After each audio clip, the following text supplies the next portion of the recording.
संत गोरोबा काका कथा इसवी सन 1267 ते 11 एप्रिल 1317 हे महाराष्ट्रातील वारकरी संप्रदायातील संत होते. ते नामदेव व ज्ञानेश्वरांचे समकालीन मानले जातात व तज्ज्ञांच्या मते 1189 ते इसवी सन 1267 साली त्यांचा जन्म झाला असावा. संत गोरा कुंभार यांनी अनेक अभंग लिहिले. गोरा कुंभार हे विठ्ठलाचे पांडुरंगाचे मोठे भक्त होते. संत गोरा कुंभार यांचा जन्म तेरनगरीत गोरोबा काका यांच्या घराण्यातील परंपरा धार्मिक वृत्तीची व सदाचारी वृत्तीची होती. तेर येथील काळेश्वर या ग्रामदैवतांचे त्यांचे घराणे उपासक होते. दोघे नवरा बायको कुंभारकाम व काबाड कष्ट करून आपल्या कुटुंबाचा उदरनिर्वाह करीत होते. सदाचारी सच्चिल व्रतीमुळे तेर गावात माधवबुवांना संत म्हणून गावकरी ओळखत होते. माधवबुवांना 8 मुले झाली होती. त्यांना झालेली मुले जगत नव्हती. त्यांनी आपली 8ही मुले काळेश्वराजवळील स्मशानातील गोरीत पुरली होती. ती 8ही मुले जिवंत कशी झाली यासंबंधी एक आख्यायिका संत गोरोबा काका चरित्रामध्ये महादेव बाळाजी कुंभार यांनी लिहिली आहे. ते आपल्या चरित्रामध्ये सांगतात, श्री माधवबुवा तेर येथील काळेश्वराची उपासना करीत होते. त्यांना 8 पुत्र होते. त्यांना 8 पुत्र झाले, परंतु ते सर्व एकामागून एक निवर्तले. पुढे कालांतराने परमात्मा पांडुरंग ब्राह्मणाचा वेश धरून त्यांचे घरी आले. तेव्हा त्यांनी खिन्न मुद्रा पाहून देवाने त्यांना विचारले की तुम्ही दुःखी का? माधवबुवांनी सांगितले की आमची 8ही मुले देवाने नेली म्हणून दुःखी आहोत. नंतर देवाने 8 मुलांना जेथे मुठ माती दिली ती जागा दाखवण्यास सांगितले. माधवबुवांनी त्यांना काळेश्वर जवळील स्मशानात नेले व देवास 8ही मुले कोठे पुरली ती जागा दाखवली. देवांनी सर्व मुलांची प्रेते उकरण्यास सांगितली. बुवांनी त्याप्रमाणे 8ही मुलांची प्रेते बाहेर काढली. देवाने पाहिले व 7 मुलांना आपल्या हाताच्या स्पर्शाने जिवंत केले व त्यांना स्वर्गात पाठवले आणि नंतर 8वा मुलगा जिवंत केला. तोही स्वर्गाच्या मार्गाने निघाला, परंतु देवाने त्यास जाऊ दिले नाही. भगवंताने त्याला आपल्या हातात धरून माधवबुवा रुखुमाईच्या स्वाधीन केले. देव म्हणाले, तुला गोरीतून काढले म्हणून तुझे नाव गोरोबा ठेवले. या आख्यायिकेच्या मागे चमत्काराचा भाग असलेला दिसून येतो. संतांच्या चरित्रात असे अनेकविध चैतन्याचे चमत्कार वर्णिले आहेत. चमत्काराचे चैतन्य असते, पण बऱ्याचदा समृद्ध समाजाला अशा चमत्कारातून चेतना मिळण्याऐवजी त्यांच्या ठिकाणी अंधश्रद्धा बळावताना दिसते. संतांचे जीवन दर्शन घडवताना सुद्धा केवळ चमत्कार हे त्यांचे साध्य नव्हते, तर साधन होते याचे भान राखावे. म्हणून फक्त तो त्यांच्या जीवनातील एक चमत्काराचा भाग समजावा, फार तर त्याचा सरळ अर्थ घेणे योग्य नाही. याबाबत असे म्हणता येईल की माधवबुवा धार्मिक व सहिष्णू वृत्तीचे होते. काळेश्वरावर त्यांची निस्सीम श्रद्धा व भक्ती होती. 7 मुले एकामागोमाग गेली, परंतु 8वा मुलगा गोरोबा जिवंत राहिला. म्हणून माधवबुवांना तो आपल्या श्रद्धेचा भक्तीचा महिमा वाटला. यावरूनच एवढाच तर्क करता येतो किंवा अंदाज बांधता येतो की अत्यंत प्रतिकूल परिस्थितीत गोरोबांचा जन्म झाला आहे. त्यांचा दिनक्रम. संत गोरोबा कुंभार गोरोबांच्या मनावर लहानपणापासूनच भगवत भक्तीचे संस्कार झाले होते. गोरोबांना लिहायला वाचायला येत होते. ज्ञानदेव नामदेव यांच्या पूर्वकाळात पंढरपूर हे शिव उपासकांचे भक्तांचे केंद्र होते. अनेक शिवभक्त त्या ठिकाणी आपली साधना करीत होते. ते भक्त होते, योगी होते, सिद्ध साधकही होते. गोरोबा जेव्हा जेव्हा पंढरपूरला जात तेव्हा त्यांना या सिद्ध पुरुषांचं दर्शन होई. त्यांच्या योग साधनेनं त्यांना कौतुक वाटे, आकर्षण वाटे. असे करता करता गोरोबांचा प्रपंच आता परमार्थमय झाला होता. गोरोबा सकाळी उठून आंघोळ करून देवाची पूजा करणे, नंतर नामस्मरण करावं आणि ध्यानात पांडुरंगाचं रूप साठवून त्याला मनी मानसी मुरवून घ्यावं आणि मग न्याहारी करून कामाला लागावं, असा त्यांचा सकाळचा दिनक्रम असे. दुपारचे जेवण झाल्यावर गोरोबा जरा विश्रांती घेत. ही विश्रांती म्हणजे झोप घेणे नव्हते, तर घराच्या ओसरीवरच्या खांबाला टेकून देवाचे नामस्मरण करीत, अभंग म्हणीत विश्रांती घेत. त्यामुळे त्यांच्या चित्ताला एक समाधानही मिळत असे. पुन्हा लगेच मोठ्या जोमाने कामाला लागत. ते दिवस मावळेपर्यंत, दिवस मावळल्यानंतर हातपाय धुवून पुन्हा घराच्या ओसरीवर एक तारीवर चिपळ्यांच्या साथीने भजन सुरू होई आणि रात्रीच्या जेवणाचे वेळी ते थांबे. आणि रात्रीचे जेवण झाल्यानंतर पुन्हा भजन सुरू होई. शेजार पाजारची मंडळीही त्यात सामील होत असत. नंतर परमेश्वराचे नामस्मरण करीत झोपी जात. मूल चिखलात तुडवले. एके दिवशी गोरोबा पायाने चिखल तुडवीत होते. त्यांचे सर्व ध्यान पांडुरंग चरणी लागलेले असे. गोरोबा जरी संसारात दंग होते तरी विठ्ठल भक्ती आणि विठ्ठलाचे नामस्मरण हेच गोरोबांचे जीवन झाले होते. संत जन्मताच ईश्वर भक्त, त्याचकरिता त्यांचा जन्म होता. पांडुरंगाच्या नामस्मरणात ते आपली तहानभूक हरपून जात. स्वदेहाचे भानच त्यांना राहत नसे. गोरोबा काका विठ्ठल भक्तीत कसे तल्लीन होत हे सांगताना संत नामदेव गोरोबा काकांच्या तन्मय वृत्तीबद्दल लिहितात. प्रेमे अंगी सदा वाचे भगवंत, प्रेमळ तो भक्त कुंभार गोरा. असे घराशमी करीत व्यवहार, न पडे विसर विठोबाचा. काल उनी माती तुडवीत गोरा, आठवीत वरा रखुमाईच्या. प्रेमे अंगी असे झाकुनी नयन, करीत भजन विठोबाचे. स्वतः नामदेवांनी गोरोबांच्या तन्मय वृत्तीबद्दल वरील अभंगात दिलेली स्पष्ट कबुली महत्त्वाची वाटते. गोरोबा काकांच्या चरित्रातील तन्मय वृत्तीचे एक अत्यंत प्रभावी असे उदाहरण आहे. अशा प्रकारे एके दिवशी गोरोबा देहभान हरपून अभंग म्हणत माती तुडवीत होते. त्यांचे सर्व ध्यान ईश्वर चरणी लागले होते. अशा वेळी त्यांची बायको संती मुलाला मकरेंद्राला ठेवून पाणी आणण्याकरिता जाते आणि त्यावेळी ती म्हणते, धनी बाळावर जरा लक्ष ठेवा, घरी त्याला सांभाळण्याकरिता कोणी नाही. असे सांगून ती पाणी आणण्याकरिता निघून गेली. पण तिचे सांगणे गोरोबा काकांनी ऐकले का? त्यावेळी गोरोबा देहभान हरपून गेले होते. पण संतीला याची काय कल्पना? इकडे भक्त गोरोबा पांडुरंग चरणी लीन होऊन अभंगातून विठ्ठलाचे स्मरण जप करीत होते. असे गोरोबा संत नामस्मरणात रममाण झाले होते. गोरोबा चिखल तुडवीत आहेत आणि बाळ रांगत रांगत पित्याकडे धावत आहे आणि ते खेळत खेळत बापाचा पाय धरून उभा राहण्याचा प्रयत्न करू लागले. हसत हसत पित्याच्या पायाला धरता धरता ते चिखलात पडले. श्री गोरोबा काका डोळे मिटून भाव समाधीत होते. हृदयी अनंतास आठवीत होते. देहवृत्ती शून्य दशेतच विठ्ठल नामस्मरणात रत होते. मन देवस्वरूपी एकाग्र झाले असताना त्या चिखलात त्यांचा एकुलता एक मुलगा पायाखाली आला. ते चिखलासवे मुलासही तुडवू लागले. त्याचा व्हायचा तो अटळ परिणाम झाला. त्याविषयी एकनाथ महाराज सांगतात, नेनवेची बाळकी हे मृत्तिका मन गुंतलेसे देखा पांडुरंगी. मृत्तिके समान झाला असे गोळा, बाळ मिसळला मृत्तिकेत.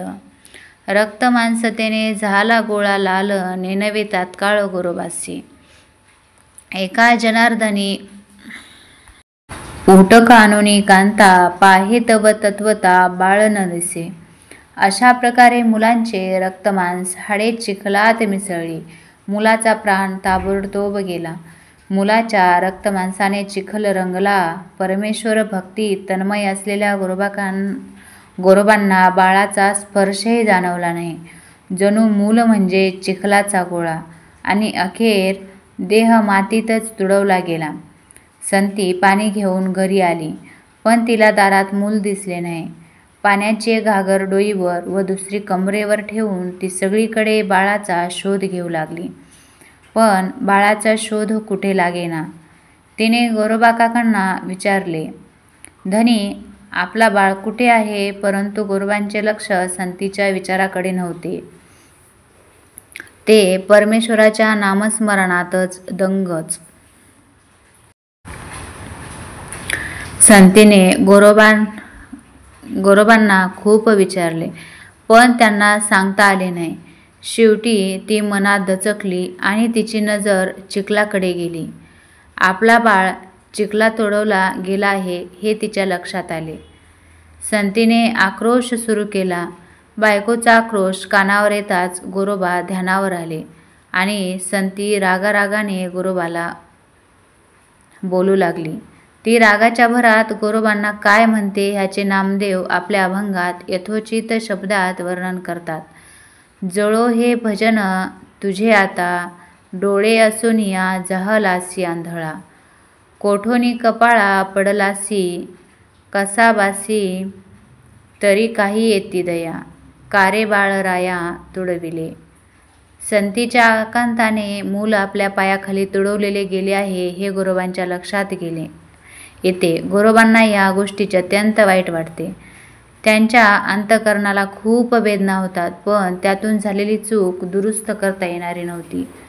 परंतु संतीने विठ्ठलाविषयी जे अनुद्गार काढले त्यांनी गोरोबांना खवळले. त्यांनी तिला हातातील चिपळ्या फेकून मारल्या आणि चाकाचे दांडके काढून मारायला धावले.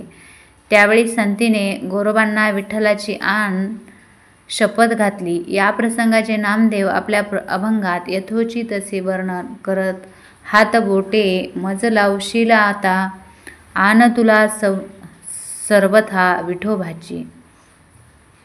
ऐकताची ऐसे ठेविली काठी, राहिला उगाची गोरा तेव्हा. संतीने विठ्ठलाला शपथ घातल्याने गोरोबा मारता मारता तिथेच थांबले. संतीचा आकांत सुरूच होता. शेजार-पाजारचे पुरुष बायका जमा झाल्या. त्या गोरोबांना दूषण देऊ लागल्या. संती माझा बाळा कुठे आहेस, माझा बाळा कुठे आहे म्हणून छाती बडवून घेत होती. हा सगळा प्रकार आता गोरोबाला चांगलाच उमजला. गोरोबा संतीला म्हणाले, कारभारणे, माझ्या हातून फार मोठी चूक झाली. कर्माची गती वेगळीच असते. देवाचे नामस्मरण करता करता त्या नामाशी एकरूप कधी झालो ते कळलेच नाही, असे म्हणून गोरोबांनी आपल्या बायकोची क्षमा मागितली. संतीने देखील या प्रसंगी अखेर मनावर ताबा ठेवला. अखेर भाविकांनी, रसिकांनी, गोरोबा काकांनी मुलाला चिखलात तुडून मारले ह्या घटनेचा अर्थ गोरोबांच्या भावभक्तीचा प्रकार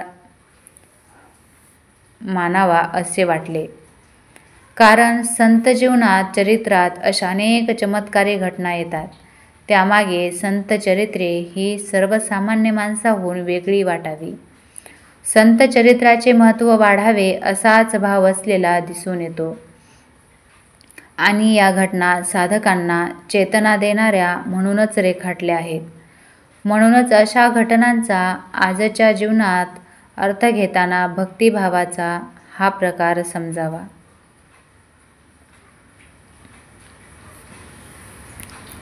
काही दिवस गोरोबा संतीचा अबोला चालला. कोणीही कोणाशीच बोलेना चालेना. एके दिवशी संतीने असा विचार केला की असा अबोला धरून आपला संसार कसा चालणार. संतीला मुलाची आणि मातृत्वाची ओढ होती. आणा बाण उगीचच संसारात ताण निर्माण झाला. उगाउगी आपण धन्याला विठ्ठलाची आण घातली. त्यामुळेच त्यांनी प्रपंचाविषयी विरक्ती स्वीकारली. संसारापासून दूर जाऊ लागले असे तिला वाटू लागले. गोरोबा संसारात उदास राहून परमेश्वरात आणि त्यांच्या नामस्मरणात अधिक एकरूप होऊ लागले. गोरोबांची संसाराविषयीची उदासीनता संतीला सहन होत नव्हती. एक वंशाचा दिवा गेला, आता वंशाला दुसरा दिवा हवा. संत गोरोबांनी तर संसारात पूर्णपणे वैराग्य पत्करलेले. शेवटी संतीने मनाशी विचार केला आणि ती एके दिवशी गोरोबांचे पाय धुण्याकरता गेली असता गोरोबा म्हणतात, खबरदार माझ्या अंगाला स्पर्श करशील तर. अगं तू मला विठ्ठलाची शपथ घातली आहेस ना, मग माझ्या अंगाला हात का लावतीस? जर माझ्या अंगाला हात लावशील तर तुलाही पांडुरंगाची शपथ. अगं सूर्य पश्चिमेस उगवेल, समुद्र आपली मर्यादा सोडील, परंतु विठ्ठलाची शपथ मी कधी मोडणार नाही. अशा प्रकारे असे बरेच दिवस गेले. गोरोबांची अवस्था असोनी संत नसोनी संसारी अशीच झाली होती. अखंड नामस्मरण, देवाची भक्ती आणि आपला कामधंदा एवढेच त्यांना माहीत होते. 1 वर्ष होऊन गेले तरी त्यांनी संतीच्या अंगाला स्पर्श केला नाही. दुरूनच बोलणे, वागणे. संतीसारखी भावूक मनाचा प्रेमळ संसारी स्त्री हा दुरावा किती दिवस सहन करणार? तिने गोरोबाची काळजी परोपरीने घ्यायला सुरुवात केली. तिची ही पतिसेवा दिवसेंदिवस एखाद्या व्रतासारखी होऊ लागली. ती गोरोबांना जीवापलीकडे जपू लागली. तरीही गोरोबा तिच्याशी अलिप्त व्रतीने वागू लागले. त्यामुळे संतीच्या जीवाला एक प्रकारची काळजी लागून गेली. आपण भावनेच्या दुःखाच्या भरात आपण वाटेल तसे, मनाला येईल तसे बोलून जातो, पण त्याचा केवढा मोठा विपरीत परिणाम भोगावा लागतो. यातून संतीच्या मनातील संसाराची चिंता आणि गोरोबांच्या मनाची विरक्ती दिसून येते. या सर्व प्रसंगातून गोरोबांच्या कुटुंबाची मानसिकताही स्पष्ट होते. गोरोबांनी दोन्ही हात तोडले.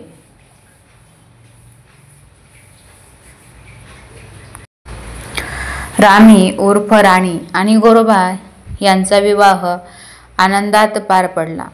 परंतु गोरोबांनी संतीप्रमाणे रामीलाही स्पर्श केला नाही. रामीच्या हितासाठी संतीने एक युक्ती योजली. ती आपल्या बहिणीला रामीला म्हणाली, हे बघ रामी, आता मी सांगेन तसं वागायचं. आपण त्यांना विठोबाची शपथ मोडण्यास भाग पाडू. संतीचे हे बोलणे ऐकून रामी म्हणाली, पण अक्का ते कसं? असं नाही तसं नाही असं म्हणायचं नाही. मी सांगेन तसंच वागायचं, असे संतीने रामीला सांगितले. संतीने काय करायचे ते रामीला समजावून सांगितले. एका रात्री दोघींनी मिळून त्याप्रमाणे विचार केला आणि गोरोबा दिवसभर नामस्मरण व भजन करून शांतपणे झोपी गेले आणि संती आणि रामी गोरोबांच्या दोन्ही बाजू झोपल्या. उजव्या हाताला संती आणि डाव्या हाताला रामी झोपली आणि संतीने ठरल्याप्रमाणे गोरोबांचा डावा हात उचलून आपल्या छातीवर ठेवला. रामीनेही गोरोबांचा उजवा हात उचलून आपल्या छातीवर ठेवला आणि दोघीही शांतपणे झोपी गेल्या. गोरोबा झटकन उठले. त्यांना संती व रामी यांचा अत्यंत राग आला. गोरोबांचा राग, संताप पाहून रामी व संती मनातल्या मनात फार घाबरून गेल्या. गोरोबांचा संताप पाहून संतीने त्यांना दोघींनी केलेला सारा प्रकार सांगितला. तेव्हा गोरोबा म्हणाले, यात तुमचा काही दोष नाही, तो माझ्या हातांचाच दोष आहे. अरे रे, घात झाला. मी माझ्या हातांनी विठ्ठलाची शपथ मोडली. विठ्ठल मला भेटायला आला नाही. मी एवढा भाग्यवान नाही. मी त्याची शपथ मोडली म्हणून तो तर आणखी दूर गेला. गोरोबांना झाल्या गोष्टीचा पश्चाताप झाला, दुःख झाले आणि ते संतीला रामीला म्हणाले, हे काय केले तुम्ही? माझ्या विठ्ठलाची आण मोडली. संती, मी तुझ्या म्हणण्यानुसार दुसरे लग्न केले. तुला आणि रामीला मी उगीच त्रास दिला, असे हे माझ्या हातून दुहेरी पाप घडले. माझे हातच अपराधी आहेत. या अपराधी हातांना शासन झाले पाहिजे. रामी आणि संती, तुम्ही दोघीही मनाने स्वच्छ आहात. नवऱ्यांवर त्यांचा अधिकारही आहे. पण आता मी काय करू? मी विठ्ठलाची आण मोडली. नामदेव महाराजांनी गोरोबांच्या या परिस्थितीचे पुढील प्रमाणे वर्णन केलेले आहे. विठोबाची माझ्या मोडिलिया आण, गोरोबा स्नान पूजा नामस्मरण. भजन करण्यासाठी लवकर उठत असत.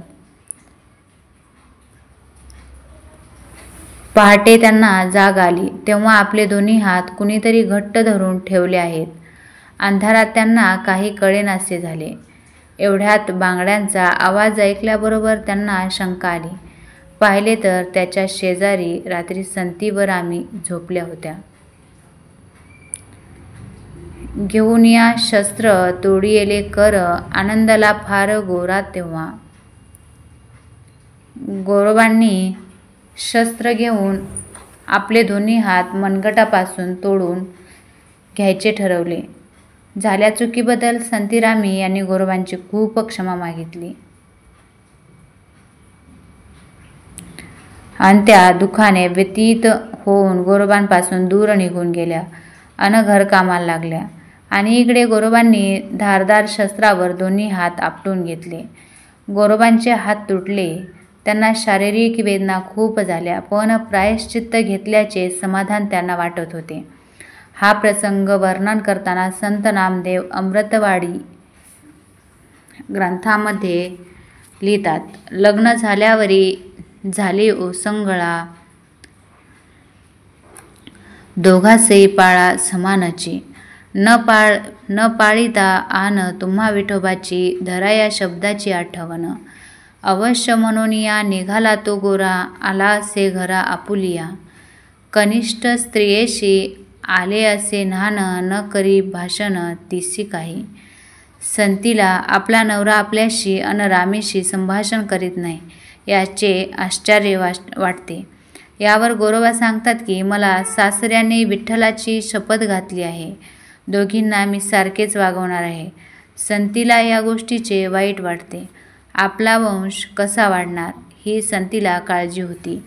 दोघी गोरोबांना न सांगता कळता त्यांच्या शेजारी झोपण्याचे ठरवतात आणि त्यातून पुढील अनर्थ घडतो आणि विठ्ठलाची आण मोडल्यामुळे गोरोबा आपले हात तोडून टाकणार. संती आणि रामी हे दृश्य पाहतात आणि कावऱ्या बावऱ्या होतात. कारण गोरोबांनी हात तोडले. तिथे रक्ताचा थेंबही दिसला नाही आणि शरीरावर जखमही कोठे दिसेना. गोरोबा संतीला व रामीला म्हणाले, तुम्हा दोघींना 2 हात दिलेत, ते घ्या आणि तेरणा नदीच्या पलीकडे टाका. त्याप्रमाणे त्या दोघी गोरोबांच्या आज्ञेप्रमाणे हात तेरणा नदी पलीकडे टाकतात आणि पाहतात तर नवल दोन्ही हात गुप्त झाले. भाविकांनी व रसिकांनी घटनेचा अर्थ असा घ्यावा की गोरोबांनी संसाराचा त्याग करून परमेश्वर भक्तीचाच मार्ग स्वीकारला आणि आपले दोन्ही हात दोघी बायकांना दिले. म्हणजे आता संसाराची धुरा तुम्ही दोघीच व्हा असे सांगितले अन आपला पती परमेश्वर भक्त आहे याची संतीला खात्री झाली. गोरोबांचे श्रेष्ठत्व तिच्या लक्षात आले आणि तिच्या मनाचे परिवर्तन झाले. तसेच गोरोबांनी हात तोडले याचा अर्थ असा घ्या की गोरोबा संसारपाशातून विरक्त वृत्तीने राहू लागले. विठ्ठल भक्ती व नामस्मरण यासाठी हात वर्ज केले. असा हा हात तोडले याचा अर्थ लक्षात घेता येईल. गोरोबांच्या या सर्व कृतीतून आपल्या माणसाबद्दलची आत्मीयता आणि भक्तिमार्गावरील अढळ श्रद्धा किती प्रभावी होती हे स्पष्ट होते. गोरोबांनी आपल्या पारंपरिक व्यवसायाचा त्याग केला. संतीने आणि रामीने गोरोबांचे मोठेपण मान्य केले आणि त्या दोघी संसार करू लागल्या. पण गोरोबांनी वैराग्य वृत्ती धारण केल्याने घरात धनधान्य याची कमतरता भासू लागली. दोघी चिंतातूर होऊन कसाबसा संसार सावरू लागल्या. पण शेवटी भक्तांच्या संसाराची काळजी परमेश्वरालाच असते. पांडुरंगे धरिला कुंभार वेश,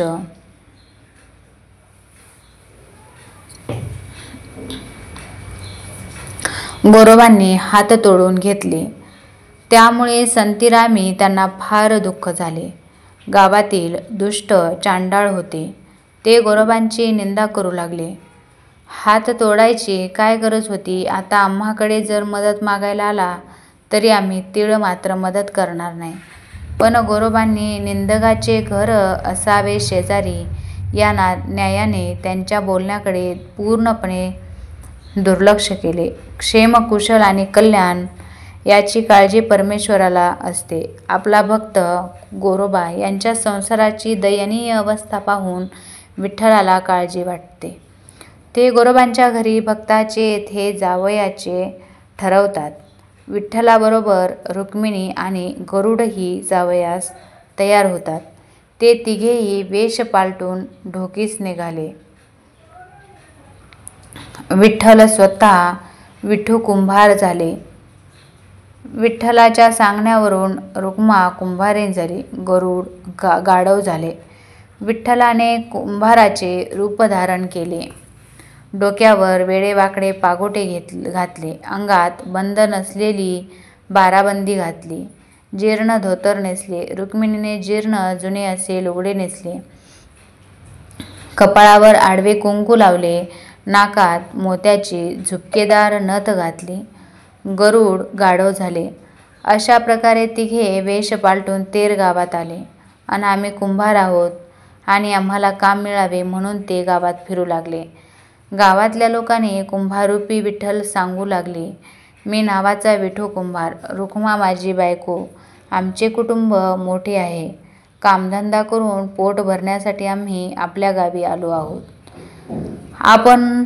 कारण आमच्या गावी दुष्काळ पडलेला आहे. आम्ही मन लावून काम करू. आम्हाला मडकी घडावयास व भाजावयास येतात. आमचे काम तरी बघून मग आम्हाला ठेवून घ्या असे चक्रपाणीचे हे सत्य बोलणे कोणाला कळेना. तेर गावातील प्रत्येकजण म्हणू लागला, हा गरीब कुंभार आहे, त्याला गोरोबांच्या घरी पाठवूया. आणि गावकरी विठू कुंभाराला सांगू लागले, आमच्या गावचा गोरा कुंभार, त्याने आपले हात तोडून घेतले आहेत. तिथे तुम्हाला कामधंदा मिळेल.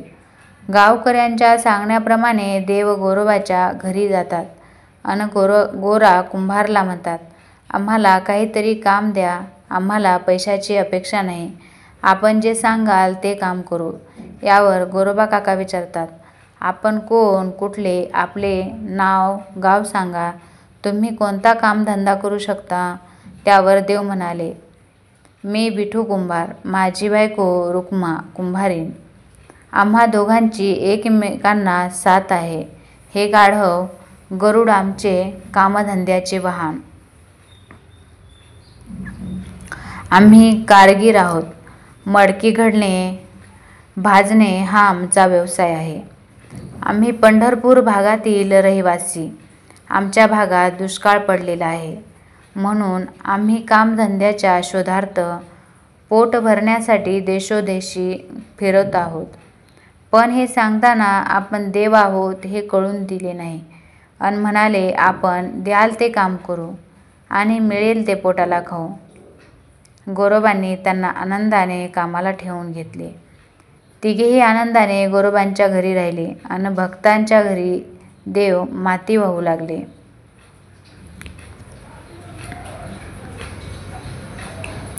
नाना प्रकारची मडकी घडवू लागले. प्रेमाने भक्तांच्या घरी काम करू लागले. भाविकांनी ही मूळ कथा ब्रह्मवैवर्त पुराणात पाहावी. गरुड मातीवाही, विठ्ठल चिखल तुडवी, रुक्मिणी पाणी भरी अन विठ्ठल चाकावर नाना प्रकारची गाडगी मडकी तयार करू लागला. भगवंत विठ्ठल आपल्या भक्तांच्या नाना प्रकारची कलाकुसरीची मडकी तयार करू लागला आणि ती गाडगी मडकी जाळ्यामध्ये बांधून विठ्ठल आणि रुक्मिणी आसपासच्या गावी बाजारात गाडगी मडकी विकू लागले. विठ्ठलाने कुंभार वेशात तयार केलेली मडकी घेण्यासाठी आसपासच्या गावातील व तेरमधील स्त्रिया मडकी घेऊ लागल्या. स्त्रिया विठ्ठलरूपी कुंभाराचे कौतुक करू लागल्या. जगदात्मा भक्त मुकी घास घाली. संत गोरा कुंभार. कुंभार वेश धारण केलेले पांडुरंग आणि रुक्मिणी दिवसभर कुंभार काम करीत असत. उभयतांना कामाचा कंटाळा असा नसे. संध्याकाळी रुक्मिणी स्वयंपाक करी. गोरोबा आणि विठ्ठल एका पात्रात जेवत असत. संतीरामी यांना वेगवेगळ्या पात्रात वाढी आणि गरुडासाठीही स्वतंत्र पात्र करीत असत. रुक्मिणीने केलेल्या स्वयंपाकाचा सर्वजण आस्वाद घेऊ लागले. एके दिवशी गोरोबा व विठ्ठल एका पात्रात जेवू लागले. विठ्ठल गोरोबाच्या मुखी घास घालून भक्ताला भरवू लागला. गोरोबाही विठ्ठलाला घास भरवू लागले आणि संतीही गोरोबांची सेवा करू लागली. लोकही गोरोबाचे हात नसल्याने त्यांच्याकडून आता गाडगी मडकी मिळणार नाहीत म्हणून स्त्रिया विठ्ठलरूपी कुंभाराकडून तयार झालेली मडकी विकत घेऊ लागल्या आणि स्त्रिया गाडगी मडकी घेत असत पण त्यांचा मोबदला देत नसत आणि विठ्ठल व गरुड शेवटी कौशल्याने सर्वांकडून धनधान्याच्या रूपात बैते गोळा करून गोरोबांच्या घरी आणून टाकीत असत. अशा प्रकारे परमभक्त गोरोबांच्या घरी सेवेसाठी विठ्ठल रुक्मिणी आले. ते गोरोबांची आणि त्याच्या कुटुंबाची ही सेवा करू लागली. इतर भक्तांना विठ्ठल कुठेही दिसेना म्हणून विठ्ठलाच्या शोधार्थ संत परिवार गोरोबाच्या घरी जायचे ठरवतात. तेरनगरीत पांडुरंग 7 महिने 26 दिवस राहिले. संत गोरा कुंभार यांच्या कार्याची महती. श्री संत गोरा कुंभार यांचे जीवन एका सर्वसाधारण कुटुंबात व्यतीत झाले, परंतु त्यांनी आपला भक्तिभाव जपला आणि आपला प्रपंच परमार्थमय करून टाकला. संसार आणि परमार्थ त्यांनी वेगळा मांडला नाही. श्री संत गोरोबा काका यांनी भक्ती आणि नामस्मरण या साधनांच्या द्वारे करणी करे हा नरका नारायण होईल म्हणजेच विठ्ठल भक्तच विठ्ठल होऊन गेले अशी ही पंढरीच्या पांडुरंगाची किमया त्यांनी सर्वांना पटवून दिली. संत गोरोबा संत मंडळात वडील होतेच, इतकेच नव्हे तर महाभागवता नाही आदरणीय वंदनीय होते. संत गोरोबा विरागी पुरुष होते. अनंत निर्गुण निराकार अशा परब्रह्मचे लौकिक रूप म्हणजे गोरोबा म्हणून सर्व संत त्यांना काका उपाधी बहाल करतात. पंढरीच्या पांडुरंगाचे नाम महात्म्य सांगताना संत गोरोबा म्हणतात, तुझे रूप चित्ती राहो मुखी तुझे नाम, देह प्रपंचाचा दास सुखे करी काम, देहधारी जो तो त्याचे विहित नित्य कर्म, तुझ्या परी वाहिला मी देह भाव सारा, उडे अंतराळी आत्मा सोडून पसारा, नाम तुझे गोरा होऊन निष्काम. गोरोबांच्या ह्या अभंगातून कोणीही अनन्य भावाने वारकरी पंथात यावे, कपाळी अबीर बुक्का लावावा, गळ्यात माळ घालावी आणि पांडुरंगाचं नामस्मरण करीत आपला जीवनक्रम चालू ठेवावा. शुद्ध अंतकरणात फक्त भक्तिभावावरून कळी उमलून द्यावी म्हणजे त्या भक्तीचा परिमल सर्वत्र दरवळतो. इतकंच नव्हे तर तो देवाचा लाडका पुत्र म्हणून सन्मानित होतो. त्यापैकीच गोरोबा काका होत. संत तुकाराम महाराजांनी आपल्या अभंगात म्हटल्याप्रमाणे संसारी असावे असुनी नसावे, भजन करावे सदोदित. संत गोरोबा संसारात राहत होते तरीही त्यांची पांडुरंगचरणी एकनिष्ठा होती. कासायासी बहु घालीसी मळन, तुझे येणे विन काय काज, एकपणे एक एकपणे एक एकाचे अनेक विस्तारले, हा त्यांचा परमार्थिक भाव होता. मराठी संतांनी भक्तिमार्गाची कास धरून भागवत धर्माचा पुरस्कार केला. माणसे सुधारावी, त्यांच्यातील मानवाची माणुसकीची पातळी उच्चतम करावी याच तळमळीने संत उपदेश करीत असतात. सात्विकपणा, शुद्धाचरण, सद्गुण यांचा विकास आणि शुद्धामय जीवन याविषयी सर्व संत मंडळींचा स्थायी भाव होता. स्वतः संत व्हावे, सभोवतालच्या लोकांवर संतपणाचे संस्कार करावेत, संतपण समाजात पसरावे अशी तळमळ मराठी संतांना होती. आणखी संतांचे विशेष सांगावयाचे म्हणजे संत जनहिताची मनोगते, संत श्रद्धेची अंतकुजिते, सदा संत भवरोगाचे भागाकार, संत पाप तभसी भास्कर, संत वैद्य सर्वांना हे सर्व विशेष भाव इत्यादी त्यांच्या जीवनचरित्रात आढळतात. त्यापैकी संत शिरोमणी गोरोबा काका एक होत. संत गोरोबांनी भागवत धर्माची प्रतिज्ञा, भक्तीचा प्रचार व प्रसार करणे. त्यांनी स्वतःचा पारंपरिक कुंभार व्यवसाय करीत संसारही केला आणि संतपणाही सांभाळत भागवत धर्माची प्रतिज्ञा पार पाडली. भागवत धर्माच्या या प्रतिज्ञेशिवाय पंढरीचा वारकरी मनुष्यच ठरत नाही. जो उगवला दिवस देवाला स्मरून सार्थकी लावतो तोच वारकरी ठरतो. मग तो आपल्या घरीदारी, नियत कर्तव्य कर्मात, अरण्यात, डोंगरदऱ्या खोऱ्यात कुठेही असो. जे स्वार्थनिष्ठ लोभी ते वारकरी संत नाहीत. निरनिराळ्या सांप्रदायिक स्वरूपाचे, कोणी मानव मात्राच्या कल्याणाचा ध्यास घेणारे, त्याचाच सतत विचार करतात, तेच साधू संत होत. अशा साधू संतांच्या पुण्याईने समाज साजिवंत राहत असतो. असा महाभाग संसारीही असू शकतो. आपल्या आश्रितांचे भयापासून संरक्षण व्हावे हा क्रम गृहस्थाश्रमी संत सतत पाळत असतात. संत गुणदोषांची पार करून जनसामान्यातला परमेश्वर जागा करण्याचा प्रयत्न श्रद्धेने करतात. त्याचबरोबर जनकल्याणाचे कार्य निरपेक्ष भावनेने करतात. या कार्यालाच यज्ञ म्हणतात. जे जे आपणाशी ठावे ते ते इतरांशी द्यावे. शहाणे करून सोडावे सकळ जन, या उक्तीप्रमाणे ते संत ज्ञानयज्ञ करतात, जनयज्ञ करतात. तो त्यांचा पुरुषार्थ अपूर्वच होय. संतांचे अभंग वाङ्मय जे अभंग असते ते भाविकांस भेटले की तो आपण होऊनच संतांचा गुणगौरव करतो. संत मात्र रसिक, भाविक, वाचक, अभ्यासक आणि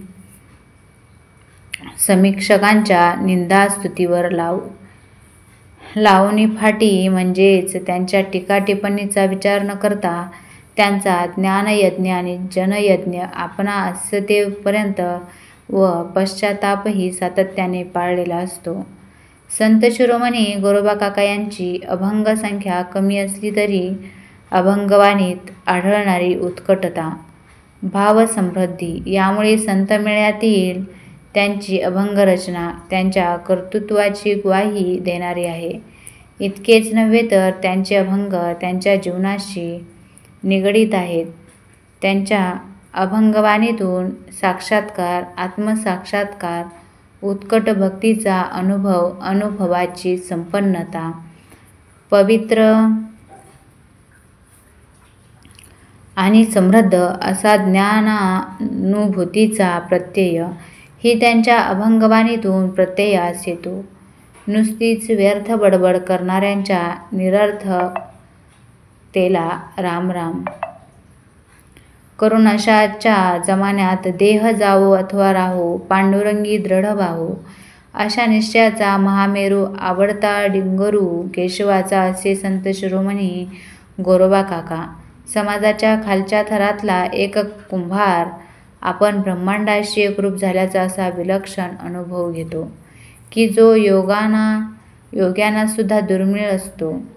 अद्वैताचा हा अवर्णनीय आनंद आपल्या दरिद्री प्रपंचात राहूनच त्यांनी प्राप्त केला आहे. अभेदाचे बौद्धिक ज्ञान वेगळे, हे सुखाचे सुख, हे भाग्याचे सौभाग्य, हा अत्यानंदाचा आनंदकंद गोरोबा काका आपल्या भक्तिबळावर मिळवू शकले. अन मौन सर्वार्थ साधनम असे ब्रीद उरी बाळगणाऱ्या शीलवान कर्मयोग्यास अवघे 50 वर्षाचे आयुष्यमान लाभले होते. संत गोरोबा काकांनी अनंत काळाला आपल्या जीवनचरित्राचा आणि कार्याचा कर्तृत्वाचा जो आदर्श निर्माण केला होता तो इतिहासाला कदापिही विसरता येणार नाही. तेरगावी गोरोबा काका समाधीस्थ.